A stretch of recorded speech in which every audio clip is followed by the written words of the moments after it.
Assalamualaikum warahmatullahi wabarakatuh. Saya Dinda Khairunisa, kelas 11 MIPA 1, akan mempresentasikan tugas biologi tentang sistem reproduksi pada manusia.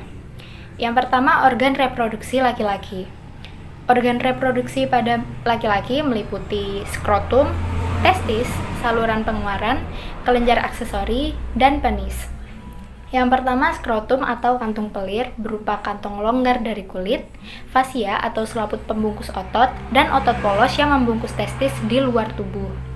Yang kedua, testis merupakan sepasang organ lunak yang berbentuk oval dengan ukuran panjang 4-5 cm dan dengan diameter 2,5 cm. Yang ketiga, saluran reproduksi yang meliputi epididymis, saluran vas deferens, saluran ejakulasi atau ductus ejaculatorius, dan uretra. Yang keempat, kelenjar aksesori yang meliputi vesicula seminalis, kelenjar prostat, dan kelenjar Cowper atau kelenjar bulbouretral. Dan yang kelima adalah penis yang terdiri atas 3 bagian, yaitu akar, badan, dan glans penis. Penis berfungsi sebagai organ kopulasi serta pengeluaran urin dan semen. Yang selanjutnya adalah organ reproduksi wanita, meliputi ovarium, tuba fallopi, uterus, vagina, dan vulva. Yang pertama, ovarium atau indung telur. Fungsinya sebagai tempat oogenesis serta menghasilkan hormon estrogen dan progesteron. Kemudian yang kedua, tuba fallopi atau tuba uterina atau juga oviduk, berjumlah sepasang, berukuran panjang 10 cm dengan diameter 0,7 cm.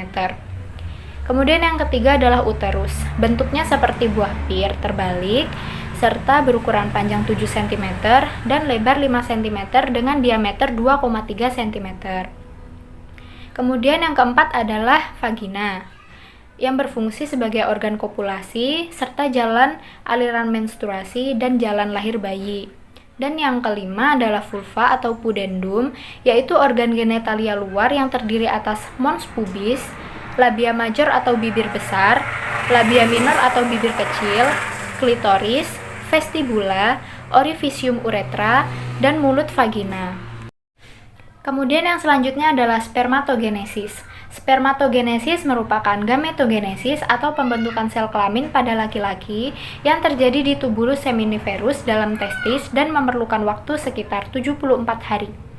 Tahapan spermatogenesis ada 4, yaitu mitosis, meiosis, spermiogenesis, dan spermiasi. Hasil dari spermatogenesis adalah 4 spermatozoid. Kemudian yang selanjutnya oogenesis. Oogenesis merupakan gametogenesis atau pembentukan sel kelamin pada wanita. Oogenesis terjadi di ovarium. Oogenesis dimulai saat kehidupan janin sebelum lahir, setelah lahir, masa pubertas hingga masa produktif sebelum menopause. Tipe pembelahan pada oogenesis yaitu mitosis, meiosis 1, serta meiosis 2. Hasilnya adalah 1 ovum dan 3 badan polar. Kemudian yang selanjutnya siklus menstruasi. Siklus menstruasi merupakan siklus kompleks yang merupakan hasil dari interaksi sistem endokrin dengan sistem reproduktif yang menyebabkan terjadinya perubahan pada endometrium uterus. Perubahan endometrium uterus tersebut menyebabkan terjadinya pendarahan bulanan pada wanita yang sering disebut dengan menstruasi. Siklus menstruasi terjadi pada saat pubertas dimulai. Umumnya, rentang siklus menstruasi itu adalah 28 hari, siklus terpendeknya 18 hari, dan siklus terpanjangnya adalah 40 hari. Siklus menstruasi terdiri atas siklus ovarium dan siklus endometrium uterus. Kemudian yang selanjutnya adalah fertilisasi atau pembuahan. Fertilisasi atau pembuahan adalah penyatuan sperma dengan oosit sekunder untuk membentuk zigot. Sekitar 250 sampai 400 juta sperma masuk ke dalam vagina melalui ejakulasi semen laki-laki. Akrosom sperma melepaskan enzim hidrolitik untuk menembus sel korona radiata dan zona pellucida oosit. Kemudian zona pellucida menjadi kebal dan tidak dapat tertembus oleh sperma lain. Selanjutnya adalah gestasi atau kehamilan.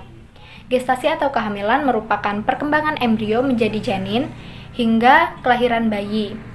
Lama kelahiran 266 hari atau 38 minggu dari waktu fertilisasi hingga kelahiran. Waktu fertilisasi tidak dapat diketahui pasti, sehingga biasanya tanggal kelahiran dihitung berdasarkan waktu haid terakhir. Kemudian yang selanjutnya adalah partus atau persalinan. Partus atau persalinan adalah proses kelahiran bayi yang dipengaruhi oleh hormon relaksin, estrogen, oksitosin, prostaglandin, dan CRH atau corticotropin releasing hormone. Persalinan dibagi menjadi 3 tahap. Yang pertama, dilatasi serviks atau pembukaan. Serviks dipaksa melebar untuk jalan kepala bayi sekitar 10 cm. Tahap ini paling lama. Terjadinya mulai dari beberapa jam hingga 24 jam. Kemudian yang kedua adalah kelahiran bayi. Ibu dapat membantu mengeluarkan bayinya dengan sengaja mengejan. Kelahiran bayi ini berlangsung selama 30-90 menit. Kemudian yang ketiga adalah kelahiran plasenta yang terjadi segera setelah bayi lahir. Uterus berkontraksi lagi untuk memisahkan plasenta dari miometrium dan mengeluarkannya melalui vagina. Kelahiran plasenta berlangsung 15-30 menit. Sekian presentasi tugas biologi saya. Terima kasih. Wassalamualaikum warahmatullahi wabarakatuh.